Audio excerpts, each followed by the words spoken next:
اور مفتی صاحب اسی تناظر میں سے انہوں نے کہا کہ اگر کوئی مشکل میں ہے تو اس کا مکافات عمل بھی ہے، مطلب اس نے کچھ غلط کیا ہوگا تو اس کی، یہ بھی کوئی عمومی اسٹیٹمنٹ تو اس کو اطلاق نہیں ہو سکتا۔ اس سوال پوچھنے کا مقصد یہ کہ کبھی ہم یہ بھی دیکھتے ہیں کہ کچھ لوگ جن کے بارے میں پورے معاشرے کی رائے ہوتی ہے کہ بڑے اچھے لوگ ہیں، عابد ہیں، عالم ہیں، نیک ہیں، ہم دیکھتے ہیں وہ بھی دنیاوی پریشانیوں سے محفوظ نہیں رہ سکتے، بیماریوں میں ہوتے ہیں، تو انسان سوچتا ہے یار اس نے تو شاید زندگی میں غلط نہیں کیا ہوگا، اس کے ساتھ یہ کیوں ہو رہا ہے؟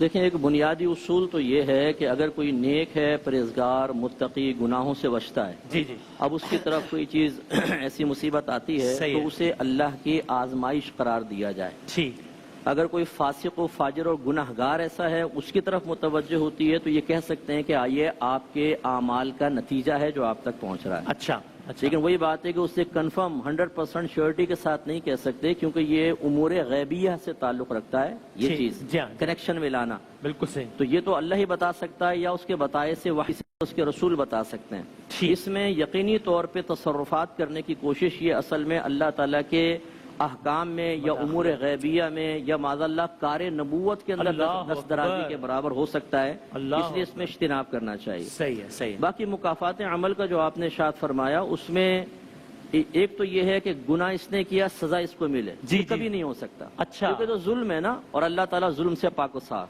صحیح ہے، ہاں، کسی کی برائی کا اثر پہنچ سکتا ہے۔ باپ شرابی ہے، بیٹے نے دیکھ کے شراب پینا شروع کر دی، جی جی جی، تو ہم کہیں گے بھئی تیری وجہ سے دیکھ وہ بھی شراب پینے لگا۔ اس کو کوئی مکافات عمل قرار دے کہ تیرے برے عمل کا دیکھا نتیجہ کیا نکلا، یہ تو ہو سکتا ہے۔ اچھا، کہ عمل سے عمل منتقل ہو جائے، لیکن یہ نہیں ہو سکتا کہ باپ یہاں گناہ کرے تو اللہ تعالیٰ دنیا میں یا آخرت میں بیٹے کو پکڑ لے۔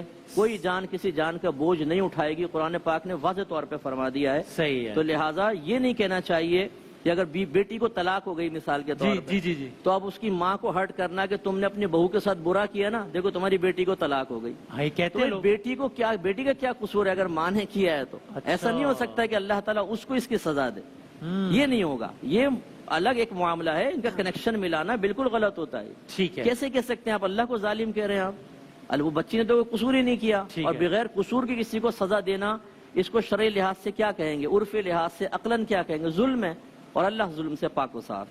ہاں، یہ ہے کہ ماں کے اثرات آ سکتے ہیں، مثلا کہ ماں بدتمیز تھی، شوہر سے بدتمیزیاں کر رہی ہے، اب بیٹی نے بھی شوہر سے کی، ماں کی تربیت کاملہ کی بنا پر، تو وہی اثرات مرتب ہوئے جو والدہ نے سہے تھے، اس کا نتیجہ یہ ہو سکتا ہے۔ پھر ہم کہہ سکتے ہیں تمہارے عمل کا نتیجہ دیکھ لیا، دیکھو وہ بھی، ہاں، لیکن سزا اس طرح کی یہ تصور نہیں ہوگا۔ ٹھیک ہے، بالکل۔